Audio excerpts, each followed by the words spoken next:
was Rice. Dr. Rice currently serves as Department Chair and Associate Professor of Psychology at Morehouse College. Dr. Rice graduated from Morehouse College with a Bachelor of Arts degree in Psychology and obtained a PhD in Personality Psychology from Howard University. In addition, he also obtained a Master's in Journalism from Columbia University. Good evening, everyone. My name is Jamal Garner, also a recent graduate of Morehouse College, class of 2016. When someone needs something done on Morehouse's campus, they don't go to the president, they go to Dr. David Walls Rice, because he gets things done. He's a leading scholar, activist, and game changer empowering the next generation. Would you all join us in welcoming our Morehouse brother, Dr. David Walls Rice.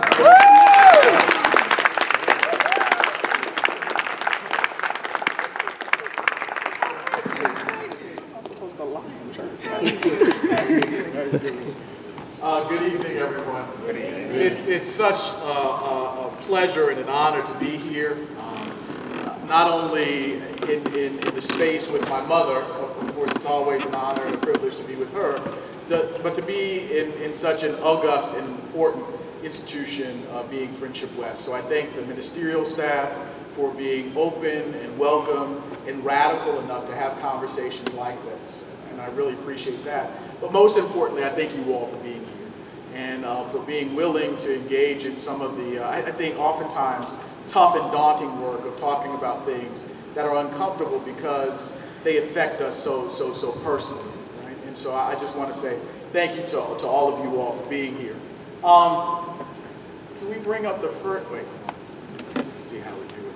Oh, I'm sorry, we're trying to do, I was trying to impose technology on people.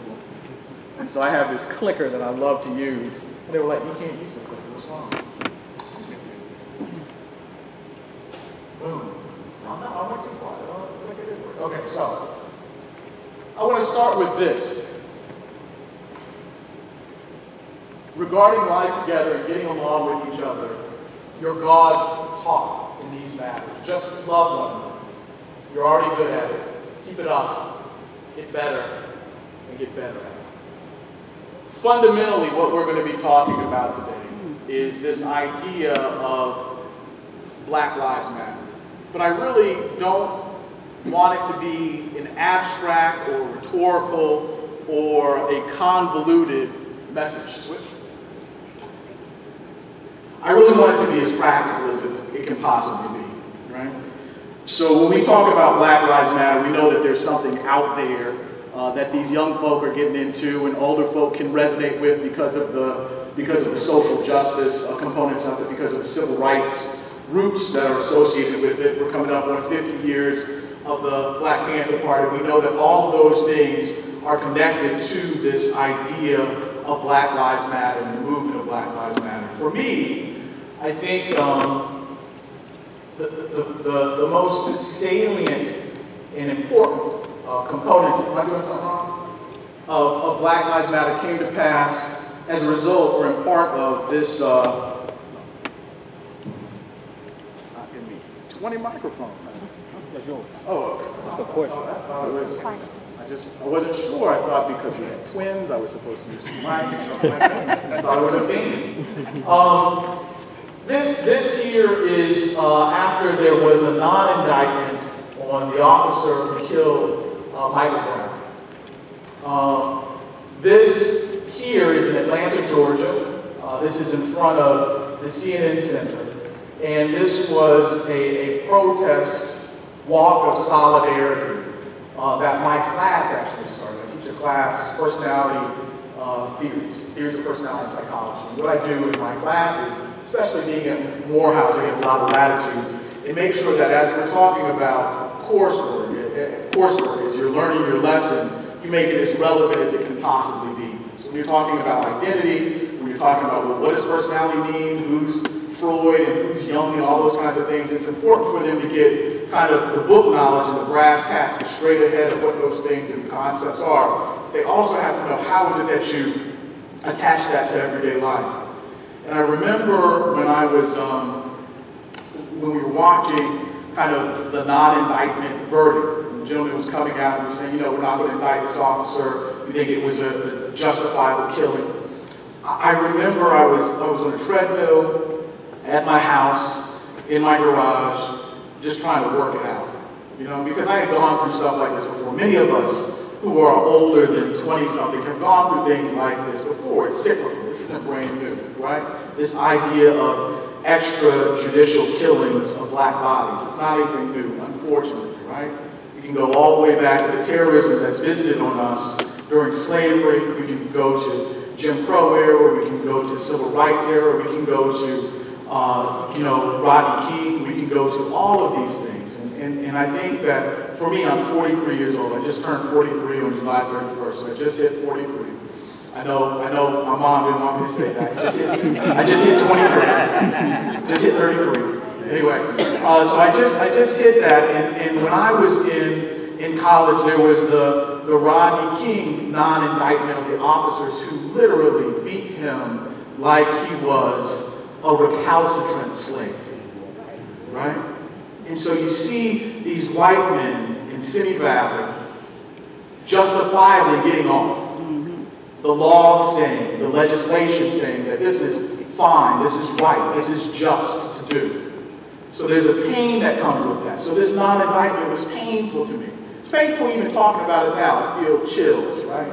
It's painful to talk about. And I remember I was on the treadmill and I got a phone call. I give all of my students, very few of them use it, but I give all of them my cell phone number. So I had actually given my students a cell phone number, and somebody texted me and said, Dr. Rice, what are we going to do about this? And I said, Lord have mercy.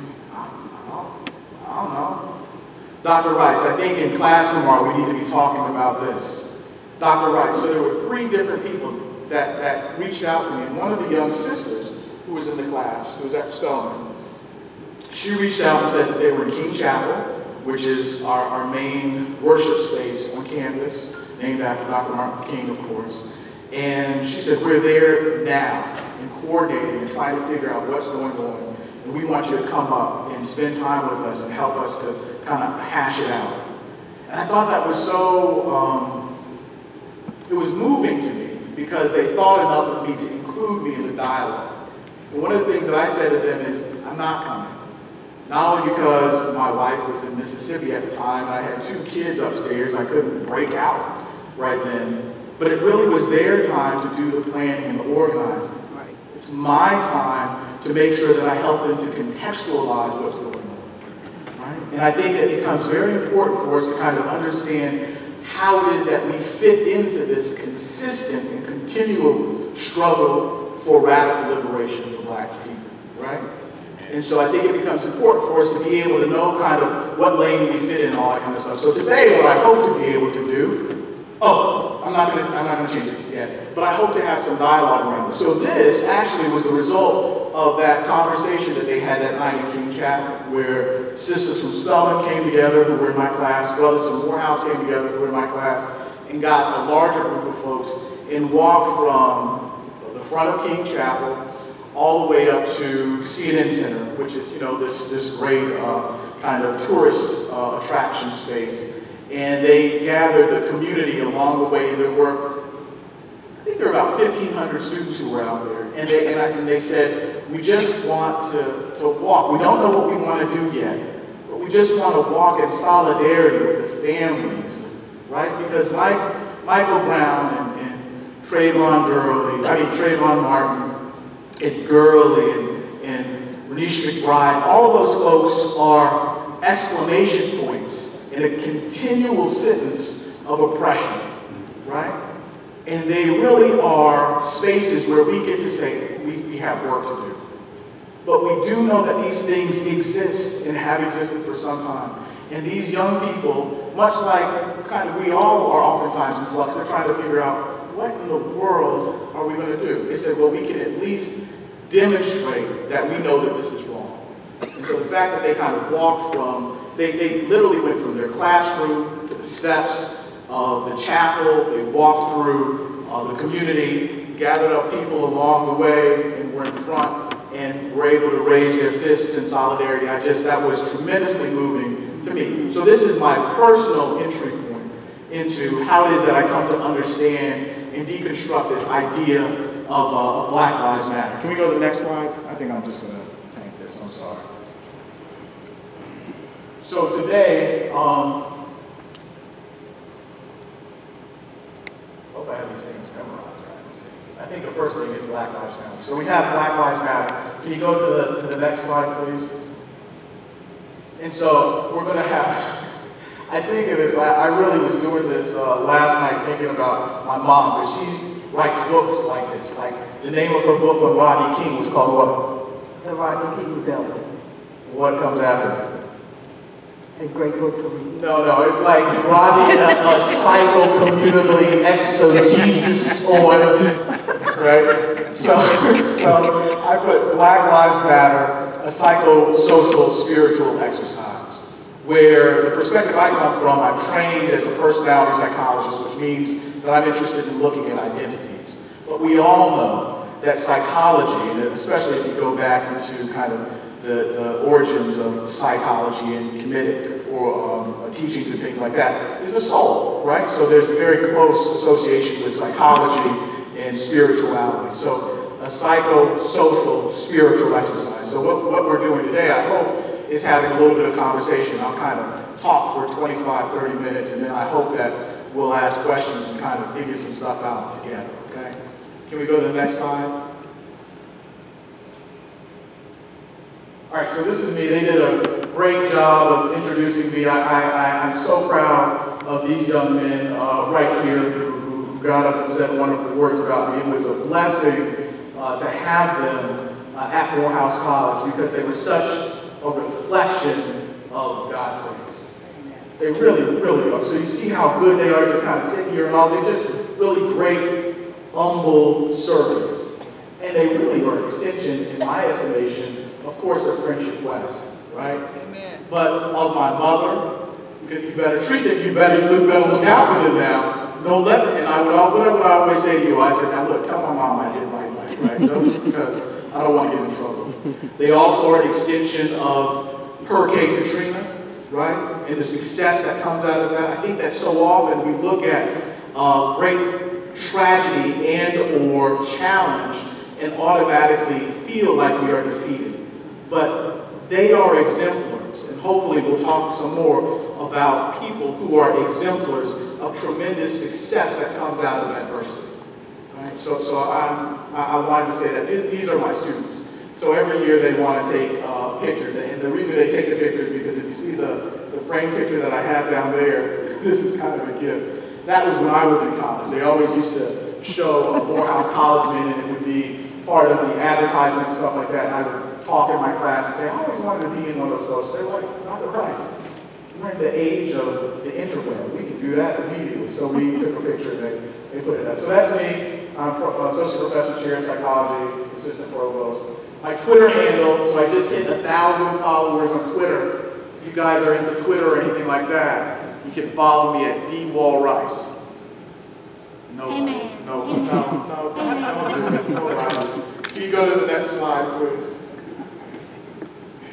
So I want to start here, and I'm going to riff a little bit in some different areas, but I hope you'll trust me to come back to the center of talking about Black Lives Matter and the significance of psychosocial liberation. Okay? But the fundamental question is, do you believe? And it's a fundamental question that cuts across so many areas of our life. Right? Do you believe? Do you believe? Can you go to the next slide, please? And the pivotal portion of this is not only do you believe, but what do you believe? So I'm going to go outside of kind of this racialized context and this liberation context. I'm going to talk about the everyday for a little bit, right?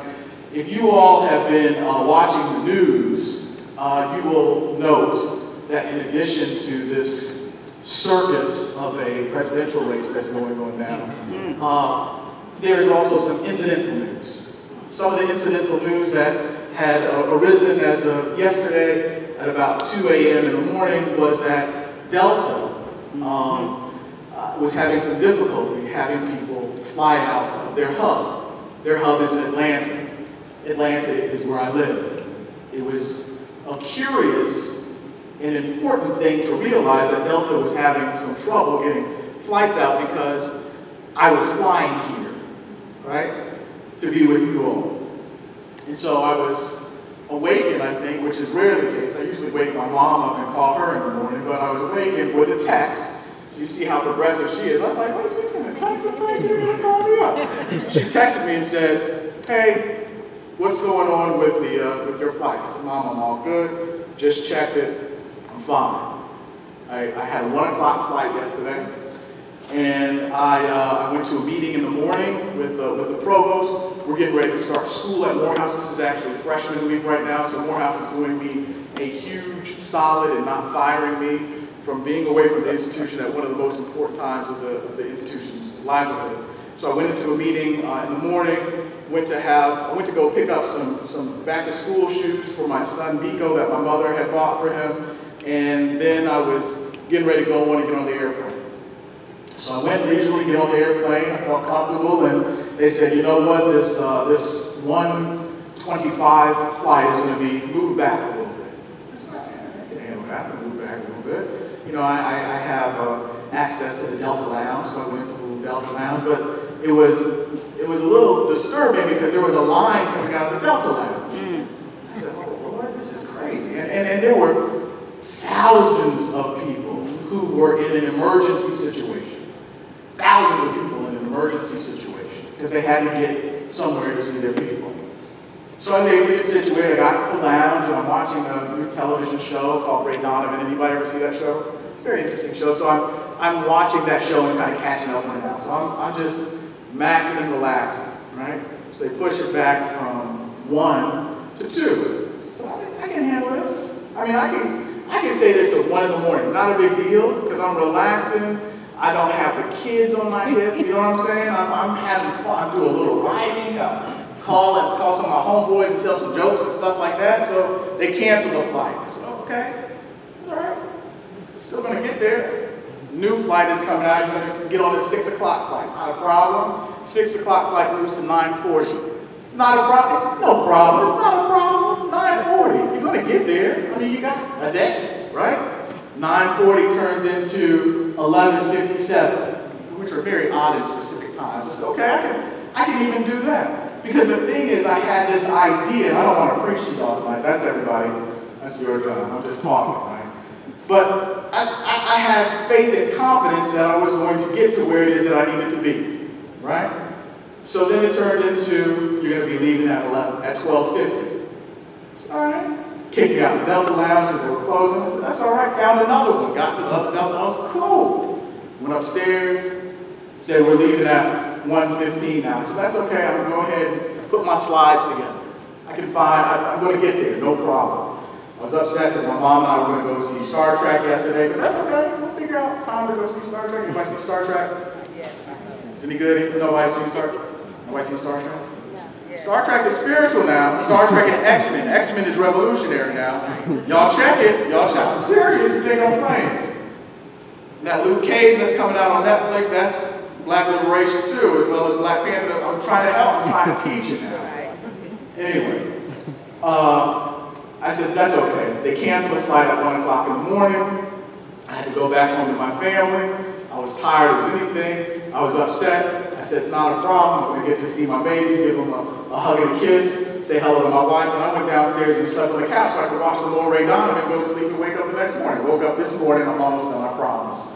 Woke up this morning, had breakfast with my wife, came to the airport, easy breezy. My mom and I were on the phone last night, and my mother said last night, she said, look, let's buy you another ticket. I want to buy an emergency ticket on American Airlines because it's important for you to be there. I want you to be there. I said, okay, well, I don't really need to do that. I don't want to. Get there today, the 12:45 flight is pushed back to 1. I said, oh man, it's okay. Okay, all right. There's still an emergency situation that everybody's going through. I'm not special. Everybody's going through this emergency situation, okay? So that's okay, all right. I'm starting to sweat just a little bit, just a little. I try to stay cool, but I sweat just a little bit. And they pushed it back as I went up to the counter to 158. All right, this difficult. Okay, so I'm using my mama's ticket. So I'm using the ticket my mama got. So let me go ahead and tell the people. So I said, look, take me off of this flight. I still need my bags to go there. I'm going to go to American Airlines. I'm handling business. You see what I'm saying? That's what they do at Morehouse College, is what they tell me. Okay? I'm handling business. So I called American Airlines. They said, you're not booked on this flight. I said, are you kidding me? I was on the phone last night with my mama. She bought the ticket. I can't afford all these tickets, so my mama bought it for me. You know what I'm saying? They said, no, you're not here. I said, okay. I said, am I on the 211? No. Am I on the 4? No. Am I on the 1244? No. I said, okay, well, I just pulled myself off the last flight in Delta. Let me walk back to Delta. Right? So walk back to Delta, and I'm getting upset. I talked to my wife. I said, I just wanted time to relax. I was at home with the kids all last week. I was going to go see my mama before school starts, before stuff starts to get live and stuff like that. I'm feeling uncomfortable. It seems like I never have a good time, and I'm frustrated and all that kind of stuff. And I'm tired, and he's daggone airplanes, and I could have driven here. And she said, everything's going to be okay. Don't worry about it. Got on the phone with my mama. David, everything's okay. I'm going to see if I can get another ticket on American. I'm going to see if I can get a ticket on Spirit. I'm going to see if I can get a ticket on Southwest. The effort was being made to make sure that we were able to have this conversation today, right? So she called me back, and she said, it doesn't look good. I said, oh man, I'm already starting to slide into a little bit of a funk. I said, all right. She said, if it doesn't look good, we'll just do it for another half hour. I said, hold tight, Mom, hold tight. Anybody know a rapper named Sean Carter? Jay-Z, right? So Jay-Z, kids call him Jay-Z, right? So I was listening to a song, and I promise I'm going to come back to center. I promise. Just follow me. Okay, that's what they say, like it. Follow me. Right? Okay, so just follow me. Jay-Z has a song on Diamonds of Sierra Leone. It's a remix of the Kanye West song, and he says on there, difficult takes an hour, impossible takes a week. So my mom said, let's see what's going to go in half an hour. And I immediately thought of that. I said, oh, difficult. It's difficult. It might take a little bit more than an hour. But I was remotivated. I was re-anchored. And I said, we're going to figure out how to make this happen. So went back to the lady. I said, can you put me back on the flight? She said, I sure can. As I was walking to go to talk to the lady, I saw on the marquee, it said there was a plane that was leaving. And right now, I said, can you put me on standby on that plane? She said, yes. I went to that plane. I said, can you put standby on this plane? They said, yes, you can. But you're actually on standby on another plane, another gate, so you got to go through the train and all that kind of stuff. I said, I'm going to do it. So I'm going to walk over there. I went to another place, and they said, okay, you're going to be on standby. You're at the very end of the standby list. I watched hundreds of people get on the airplane. This was at 1:45. The flight was supposed to leave at 1:45. It was now 1:56, and they said, David, we're all right. Get on the plane. I said, okay, all right. The reason I'm talking about this with respect to do you believe, and this idea of what do you believe, is how strong, can you go to the next slide? Let's see how. Yeah. How strong and what does your faith look like? Not in the super complex, not in the things that are kind of obvious to respond to. So, do you believe in God? Yes, that's easy. Especially around a bunch of other believers. Yes, of course I believe in God. You believe that Jesus died for your sins? Yes, I do. I believe that. So what does that mean collaterally? What does that mean? It doesn't just mean that you get to have a good time. It doesn't just mean that you get to, just hang out and have fun in God's sacrifice for you. It means that you have to see what is your skin in the game. What does your lived experience look like? What does your everyday look like? Because your everyday is filled with godliness. Right? Your everyday should be filled with faith, with trust, with belief. Right? What does that look like? So when we're talking about questions of Black Lives Matter, it's easy to simply say, these three sisters who came up with the idea, right? We know that there are these three sisters who came up with Garza, Opal, and what's the last sister's name? Packnett. What is it? Whitney Packnett. No, that's not her. We'll look it up. We're going to figure it out by the time. Garza, Opal, and I forget the last sister's name. We're trying to have them come to Morehouse. Those three sisters, when they talk about this idea of Black Lives Mattering, they really are talking about, if we connect it to this spirituality that we believe in, they're connecting it to what type of faith do you have in your existence? What kind of trust do you have in your blackness and what that lived experience of being black means? How do you trust it? How do you remain faithful to it? How do you demonstrate it to others so that they can find strength in who you are as an African with a big nose, big lips, springy hair, and melanin-packed skin? How do you represent that? We all know that race is fiction. Race doesn't exist. It's something that was developed to help to partition and divide people up so we can understand them in certain ways, right? We know the Human Genome Project demonstrates that all human beings are 99.999% similar to one another, right? So we know that. We also know that time does not exist. Time, again, is a partition that helps us to understand how it is that we might move about the world and relate one to another. Just because these things are fictions, however, does not mean that we don't experience them. So even though race does not exist, we know that there is a psychosocial connectivity to what it means to be black. There's a biopsychological expectation that people have of you because you are black. What does that mean? What does that mean? What that means simply is because somebody sees your melanin-packed skin, your springy hair, your wide nose, and your big lips, they assume certain things about you.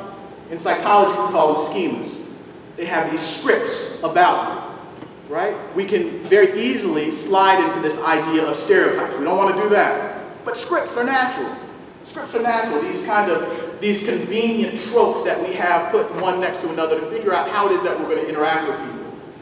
The thing is that you and I have scripts that are similar as black people, as people who oftentimes marginalized. But I want to focus on the strengths.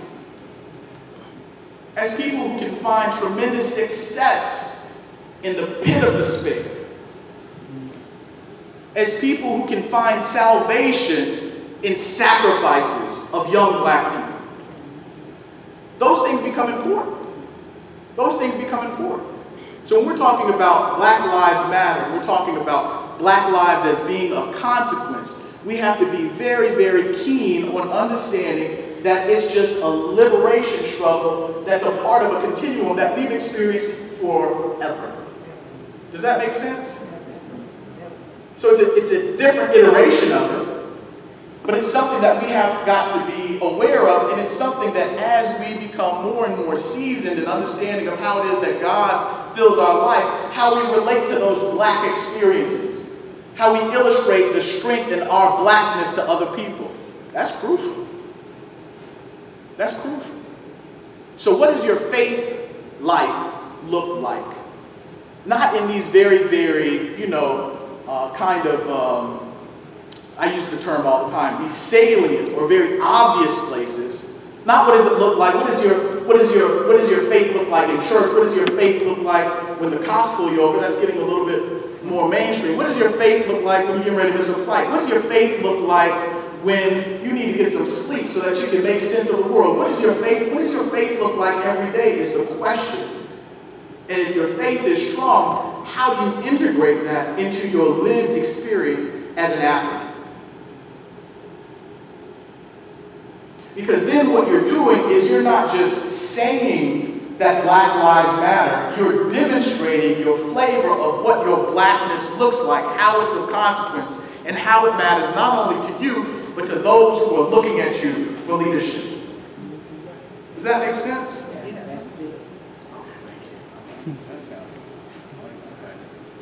Let's go on to the next slide, please. All right, so.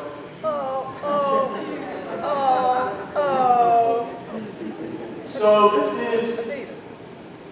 this is the first day of school. I think the week before last. We're in Stokely, who's my youngest. He's the guy who looks all puffy. So that's Stokely, and that's Vico in the background.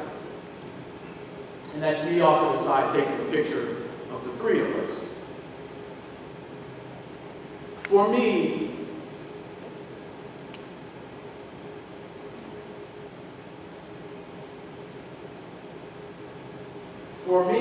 there aren't more important people in the world than those two people right there.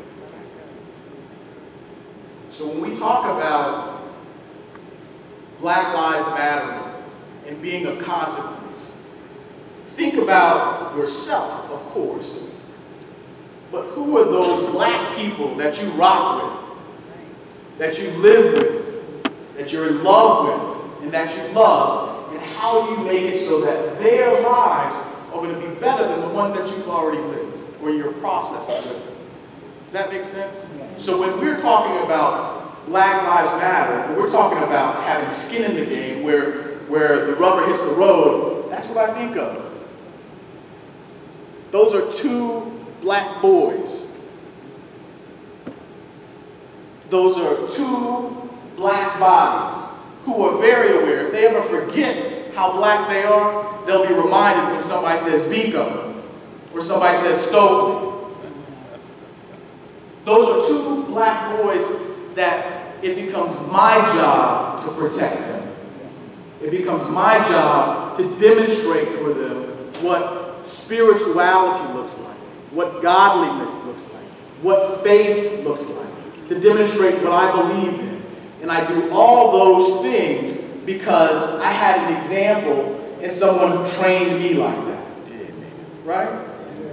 And they did that right here in Dallas-Fort Worth. My mom was going through this, and she was saying, okay, so we're gonna get John to come, and we're gonna talk about how to heal from psychotrauma, and she probably used a whole bunch of other really long words, and I was like, hold on, I gotta look at that, hold on. And I said, Mom, and we do have this conversation a lot. I said, Mom, do I ever get to come to Friendship West and talk to people or anything? Can I do that? I mean, these young brothers read off all these degrees. I know they don't mean anything for real. It's the lived experience that means what's going on. I said, but Mom, I grew up in Arlington, Texas. I went with you to Dallas. I was pulled over by the police. I was slammed on the front of her car. She doesn't know about this. I don't say it a whole lot because I was about 17 years old, and if I came home and said, yeah, Mom, I was pulled over by the cops, and they slammed me on the car a little bit, I would never be able to drive a car again, right? I know, maybe not the most wise thing, but God bless me because people pray all the time, right? Yeah. So I said, Mom, I want to come and have a conversation about this. Right? I want to have a conversation about the consequence and the significance of faith in the midst of this struggle that we have, again, for liberation and freedom. And it becomes important for us to have really, really honest conversations with one another. And this is going to be difficult. This part's going to be difficult. And I don't want to say anything but offense. But I was on vacation and literally tried to unplug myself from the internet and television and all that kind of stuff when all of the most recent murders of black men went on. And I think I was looking on Facebook and saw this horror of a black man having been shot on the ground. And I was like, well, I don't want to see this. So I switched it, and then I saw this horror of this sister trying to hold it together, save her life, save her daughter's life, while the one she loved was bleeding to death because he was shot in the arm. And hearing the white cop that you feel a little sorry for because he's like, God, dog, I done messed up. You saw, I told him to put my hand, and she said, no, officer, that's not what you said. So I saw that, right? And I'm thinking back to what it's like for me to grow up as a black man who is conscious, who lives in her house in Texas during the late 80s, early 90s. And then I'm still not trying to call anybody, talk to anybody, anything like that. I talked to my father as I'm driving back from vacation, and he said, you need to call your mother. There's stuff that's going down in Dallas. I said, oh, God, no. I said, okay, well, what's going on? So he told me a little bit. So then I called my mom. And my mom, of course, she doesn't get cable television until I leave the house, right? Now she has all the channels. I said, well, you couldn't get cable while I live there. You didn't even watch TV, boy. Read Malcolm X again. I'm like, okay. Read Sounder. All right. Read Their Eyes Are Watching God. Okay, Mom, can I watch Cinemax? No. Go outside and play. Cut the grass. Okay. So she's watching all the television stations, right? I think she had CNN on, and I know that we have families in here who are connected in very, very pivotal ways to some of the officers who lost their lives, and we know how scary that was. Speaking truthfully, I was talking to my mom, and you could hear how sorrowful she was. She said, oh, this is bad, Dave, this is bad. This is bad. Dave, this is, oh, this is bad. I'm talking to Anita, this is bad. Anita's taking care of, this is bad. And the thing that I thought of, right, was, yeah, it's bad, Mom, but I gotta wrestle with this a little bit. Because I've been pulled over by the Dallas police before, right? I've had police officers call me out my name.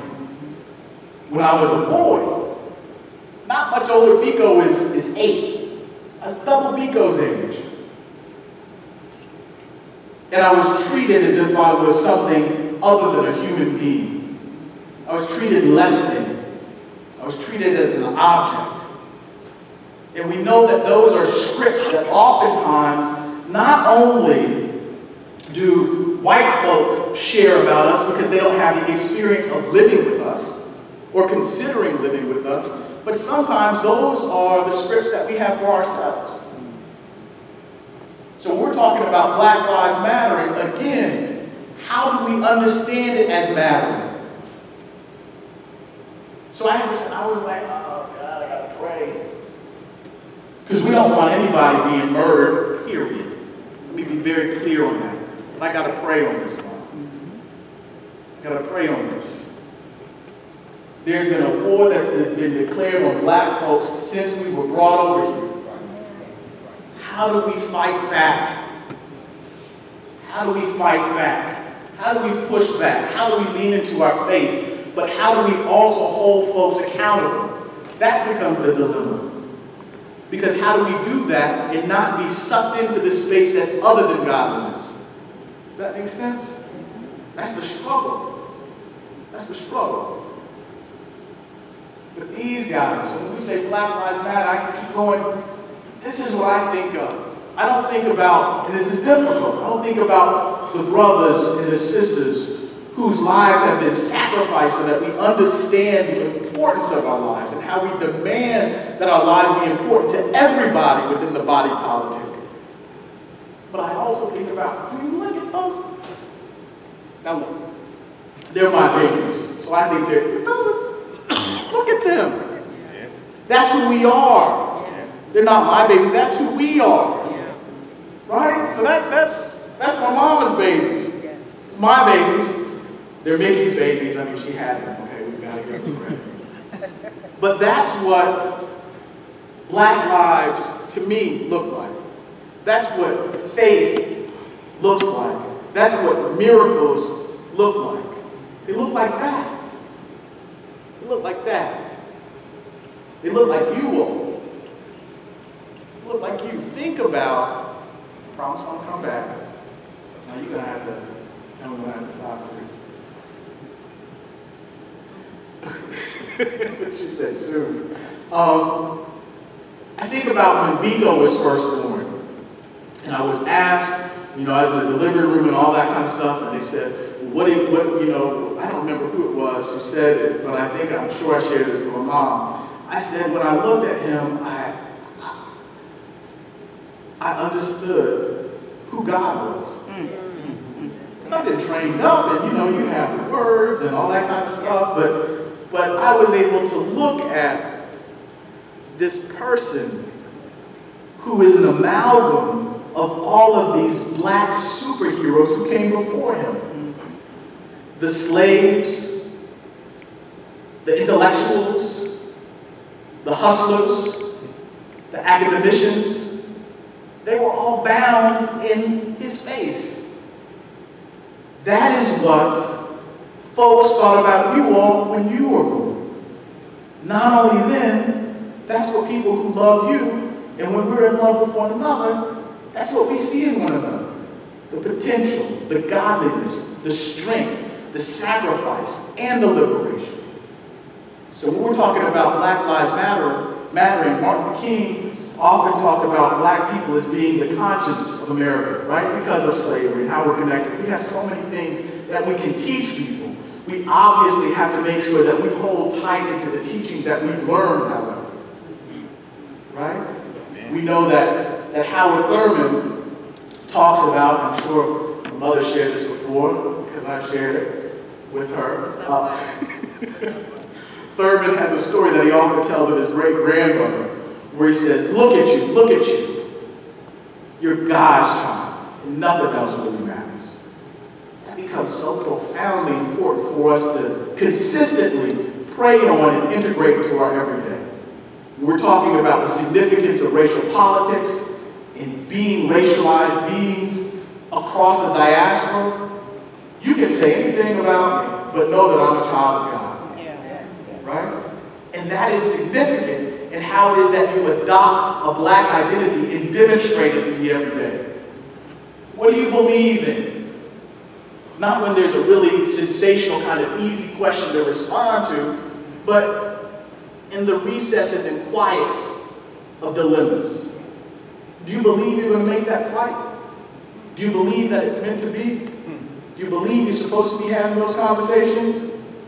Well, if so, then tighten up and do the work.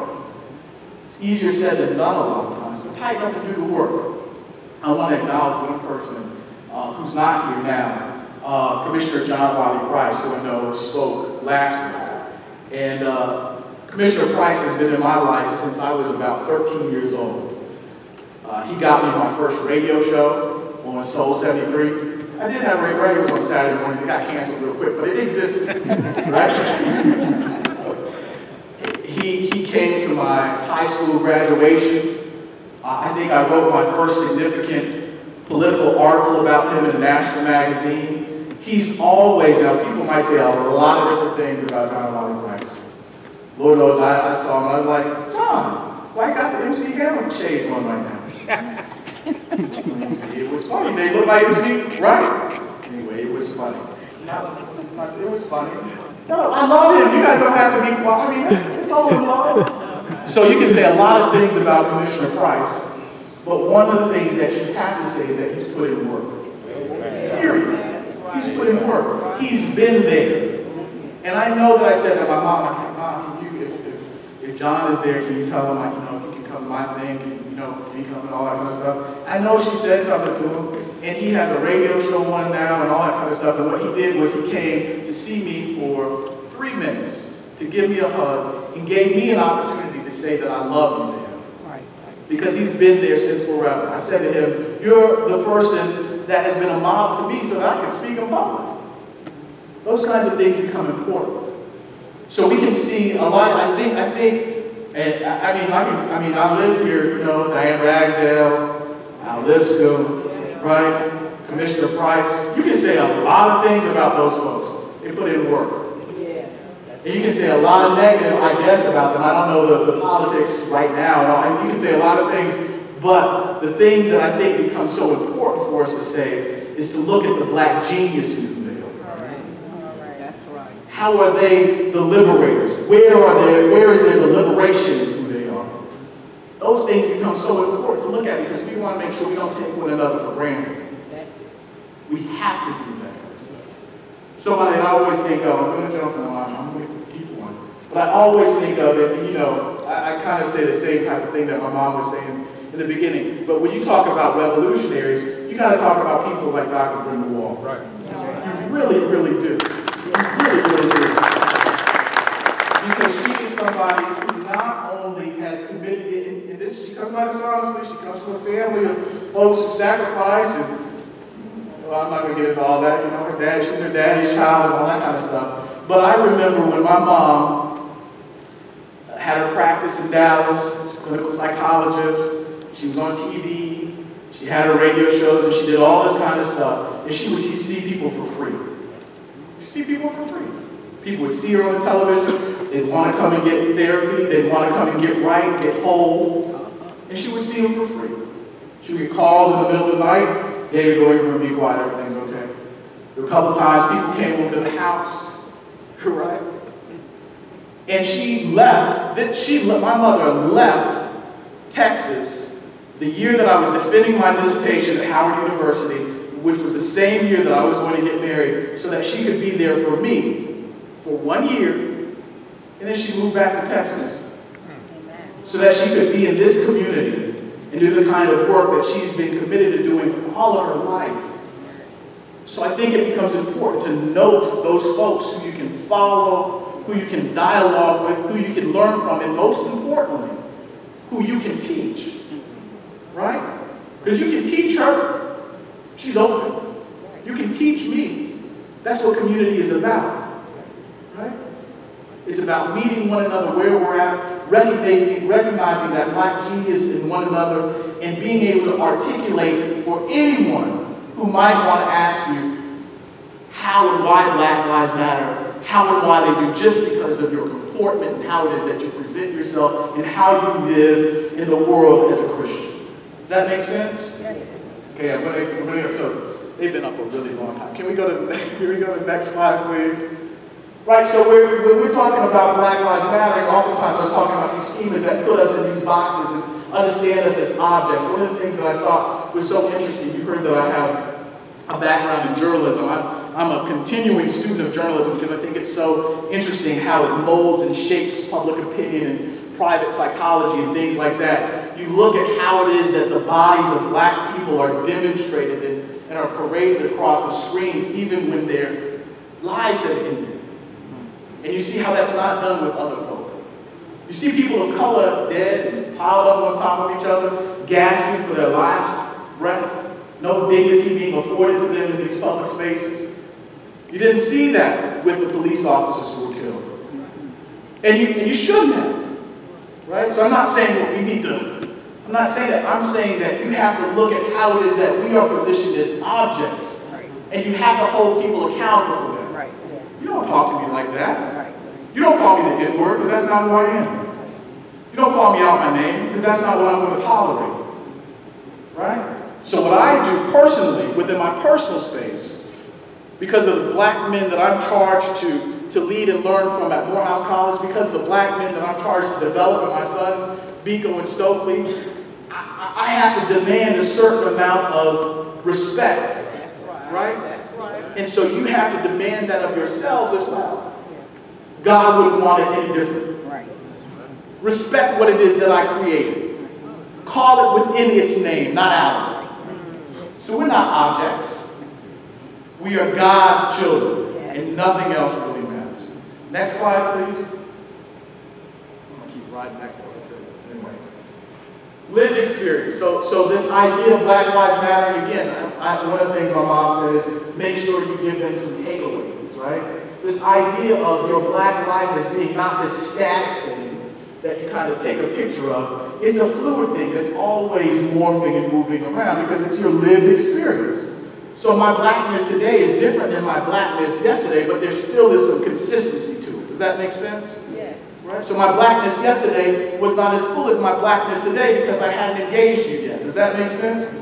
So we have to understand that. Next slide, please. So it's a life, a lived experience, a full life, not an object, right? Everything except an object. Next slide, please.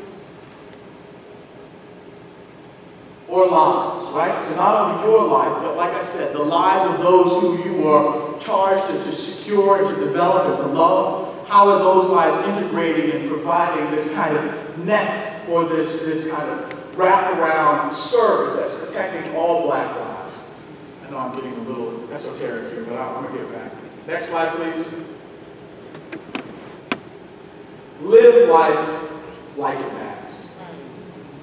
So it's easy, and this is one of the things I think a lot of people are critical of. Black Lives Matter, hashtag, all that kind of stuff. Well, you can reduce it to that, I guess.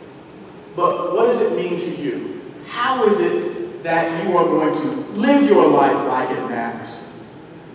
How is it that you're going to occupy the God that is within you? How is it that you're going to be the Christian that you've said that you are and are in constant development of becoming? Live your life like it matters. What kind of faith do you have? What kind of belief do you have? Not the very obvious. Again, I want to get away from the very obvious. I know that the churchmen and the preachers talk about this a lot. It's not about how it is that you're able to say hallelujah when we're in a group of folks in the church house, but how do you live your godliness, your blackness, your Black Lives Mattering in the everyday? How do you do that? I don't know how. It's going to be up to you to do that, obviously, but live your life like it matters. Next slide, please. Live your life like you're God's child. Live your life like you're God's child. That's what we say. That's what we say. So do it. Next slide, please. And demand that of others. This idea of demanding other people be accountable for how it is that they treat you and yours. Not letting people slide.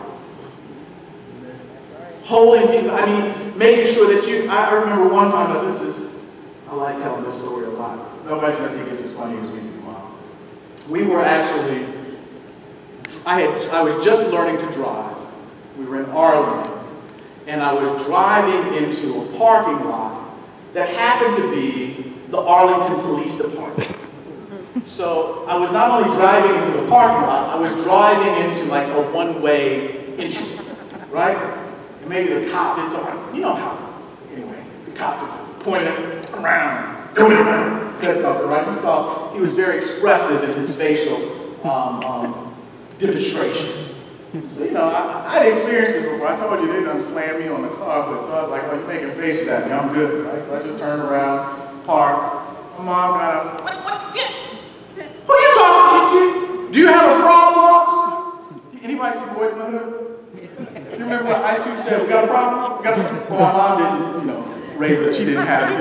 She said, do we have a problem? Is there a problem? And I said, why you want to be killed? Right? And I love telling that story. But the idea behind it becomes so important and so relevant that she was like, wait a second, is there a problem? You don't talk, you're not talking to him like you're crazy. Yes. He's mine. Yes. He's mine. He's no one else's. He's mine, and you're going to treat him with the kind of respect that I think you need to treat him. I said, God, glad we got out of that. We did.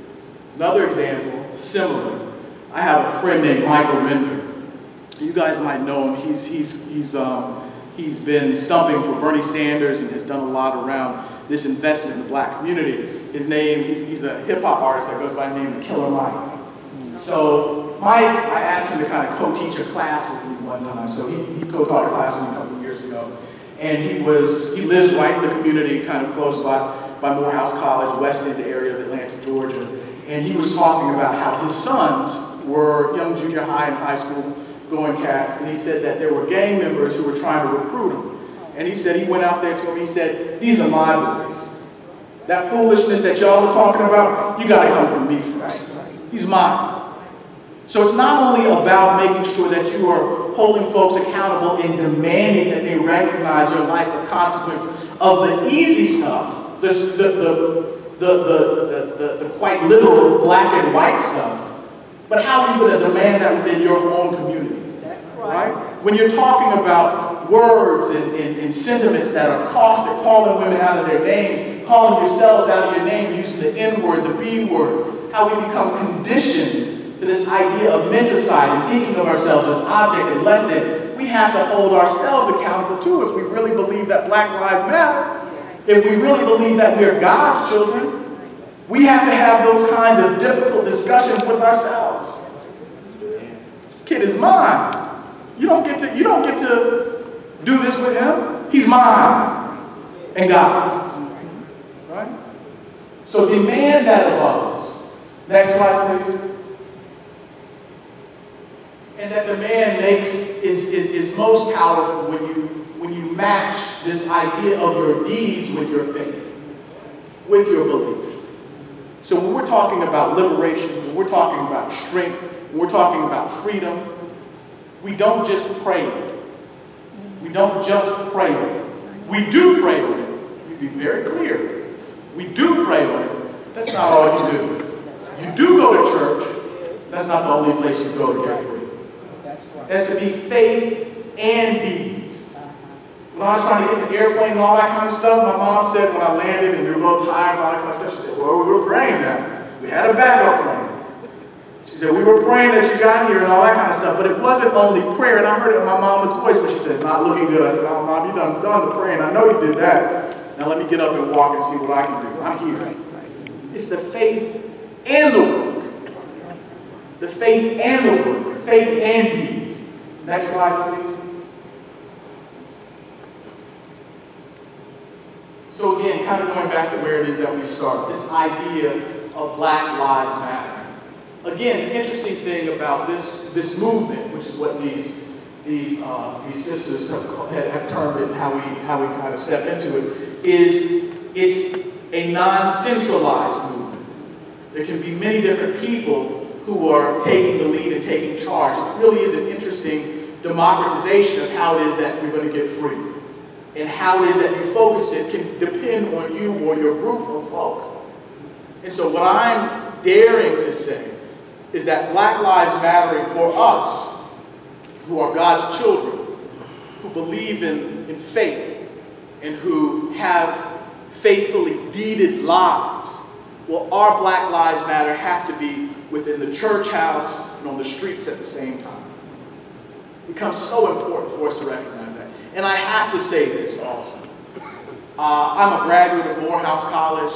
These wonderful young men, Phi Beta Kappa, you could have just had them speak, I'm sure. They would have been as, I know, for real. My mom said they were the backup.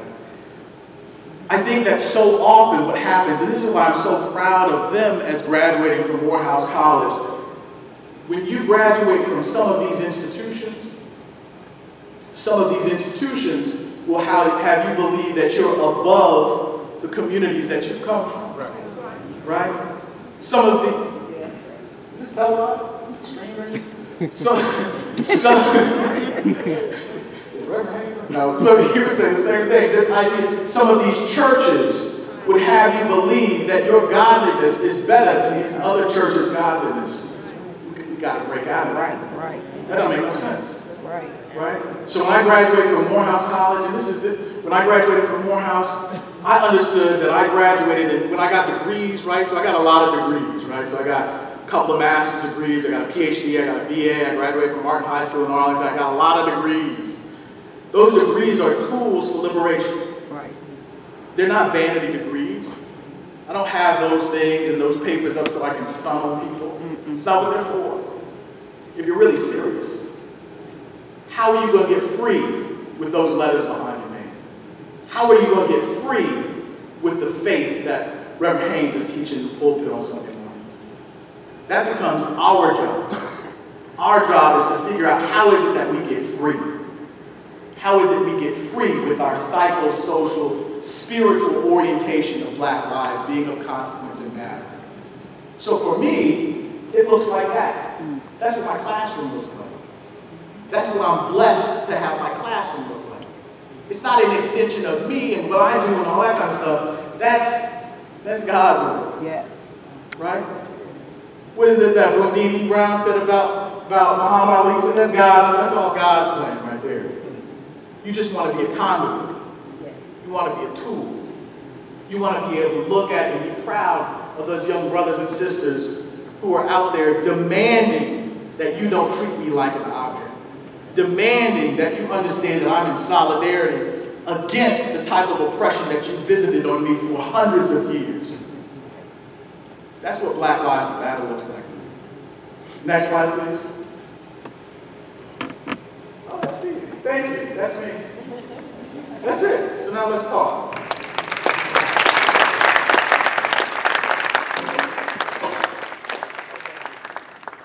So any questions or comments or anything like that? The thing about journalism now is that it's not journalism. No. Journalism is supposed to afflict the comfortable and comfort the afflicted. What you have now is you have entertainment.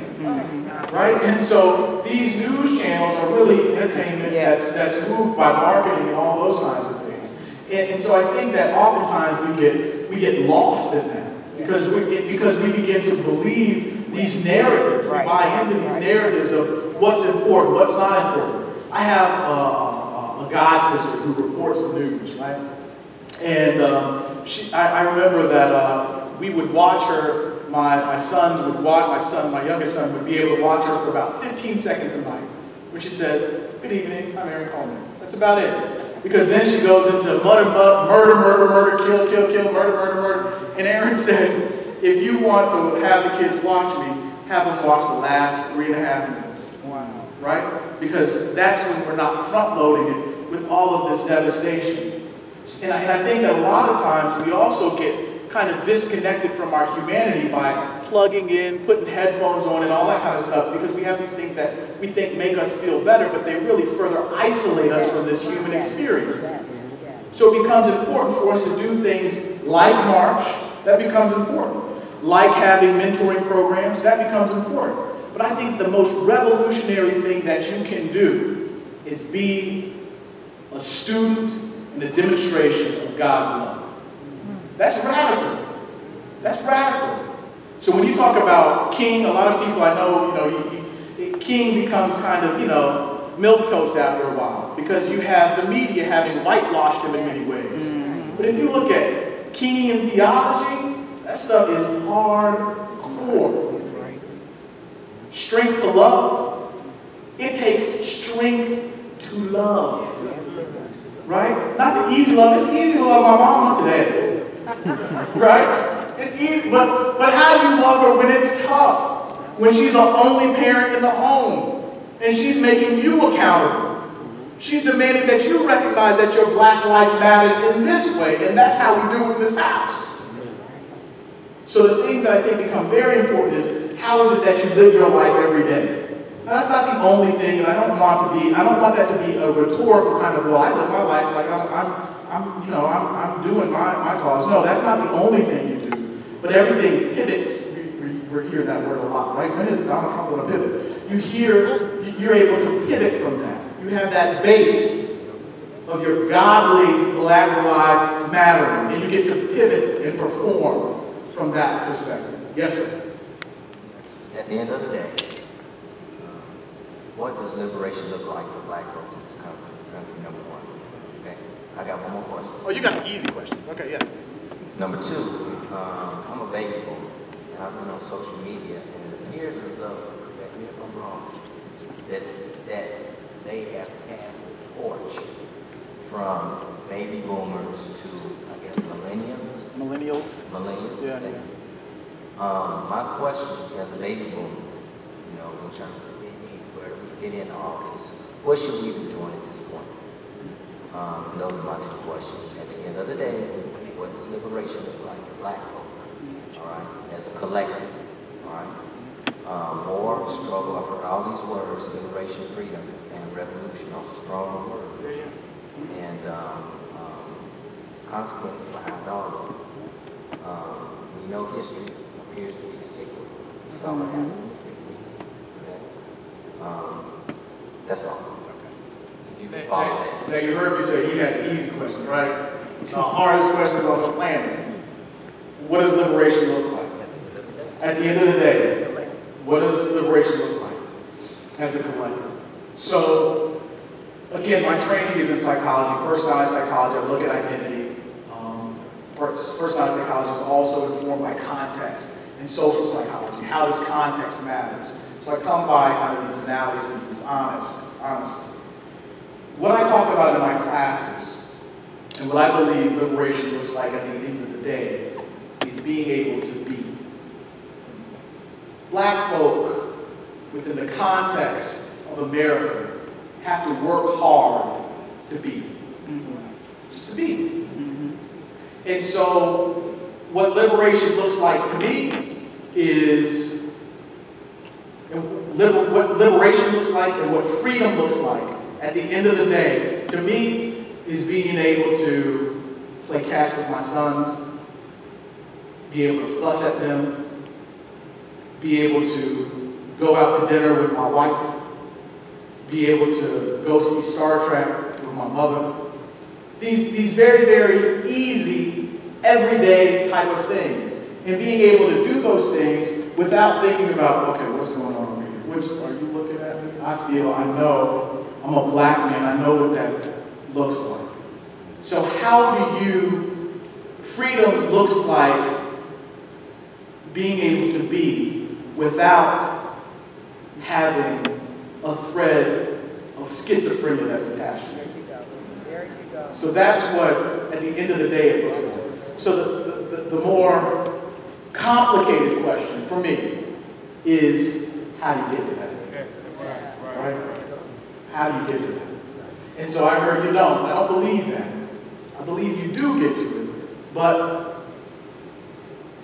it's in bubble spaces.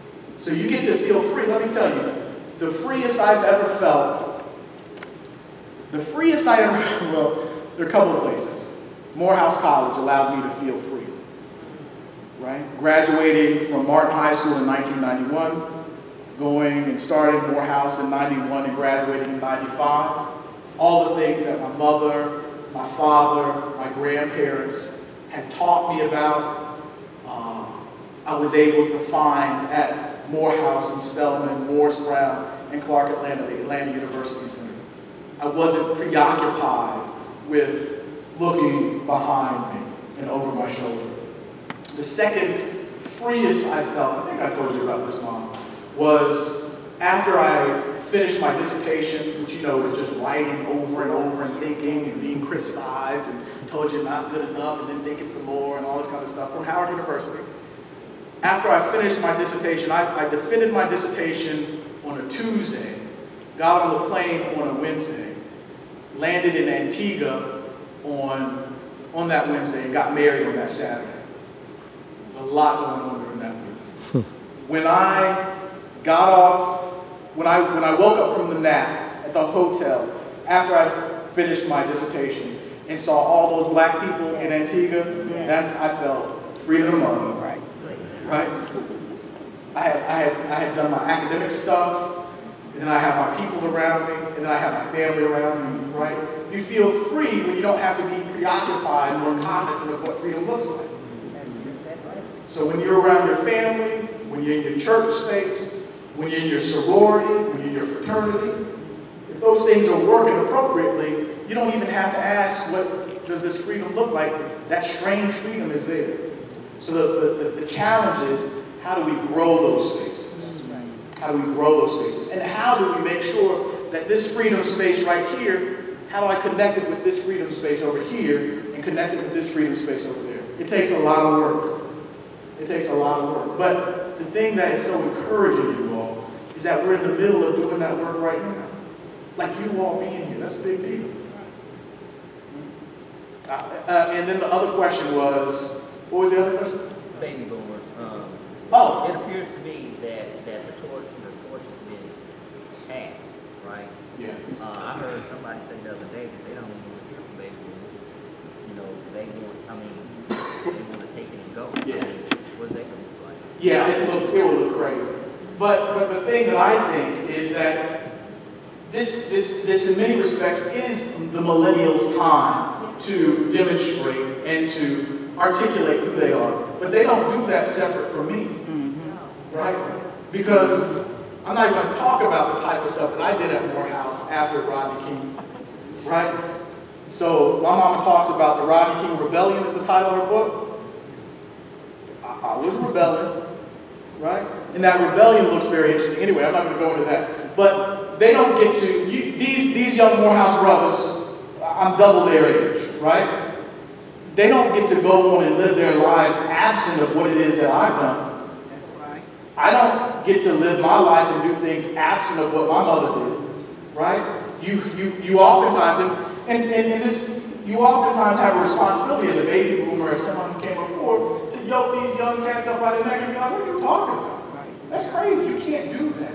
You're not doing that correctly. And those are a lot of the conversations that I really have with folks on Morehouse's campus now. You celebrate them in public. There's a young brother who's very active at Morehouse, and he was on CNN with Don Lemon and all that kind of stuff, and I had him come and he spoke and all that kind of stuff. And then in private I say, you gotta get this, and this right. Right. You don't go out in public and say this and not know this. Right. That's right. You can't act crazy, man. You have loving kindness and embrace them. And you respect their struggle enough to be able to correct and teach them, but not tell them the line that they have to walk. Right.